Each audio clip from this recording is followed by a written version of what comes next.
And I've written a lot of Dear Diary notes.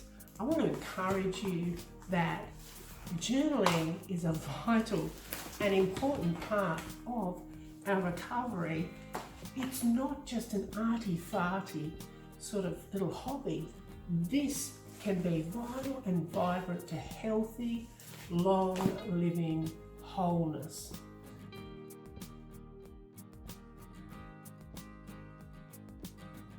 So 5 reasons why you should be journaling.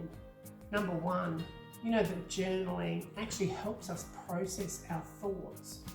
Have you ever had that situation where you thought, wow, I didn't really realise I was quite that passionate about something? But it's when we provide ourselves that portion of time, we sit down, we give ourselves that moment to process what we're really thinking and we write it down.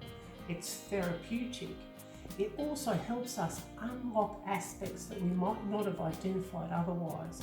Sometimes things that need attention, that need us attending to, maybe we need to make some decisions that we weren't already aware of. So journaling, it actually is therapeutic. Journaling, number 2, the second reason why we should journal. Journaling helps us remember things, not just flicking through the pages and looking back, but actually the very process of writing.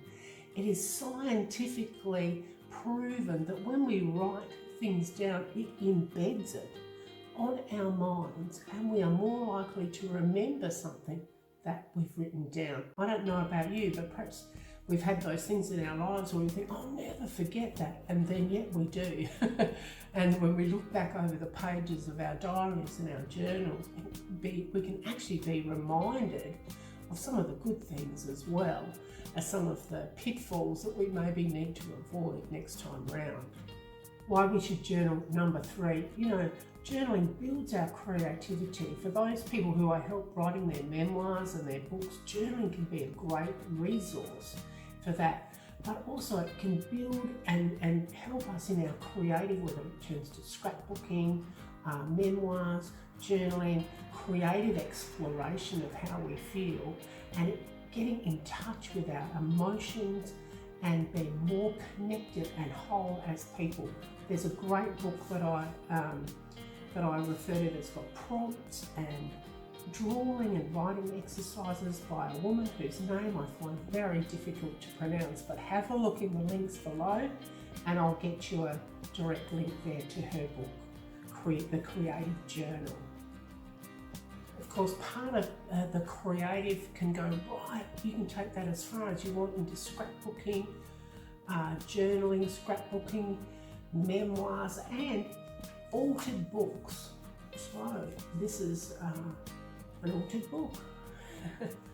You can have fun, you can build, you can stick bits in, do pictures, put in your favourite author quotes, things that move you, creative little bits, quotes. This is something that I'm building that's a bit reminiscent of a book of ages, or you can go bonkers and build something like this. This also is an altered book that is created with some little slides and pictures and tags and secret places to put your notes, and again another form of journaling, memoir, creative process. Why you should journal, number 4, my first little country fun diary here. I started many years ago in the 90s with pictures back then of how to grow massive giant pumpkins, how I was going to plot that in the garden. But in the early 90s as well, I was an alcoholic and a heroin addict, so that also is all in my diary. This became a great resource for me, as a bit traumatic, but when it came to writing my book, because I could come back and get connected and really see the difference that we've traversed over a real short period of time, it was also a great fact checker.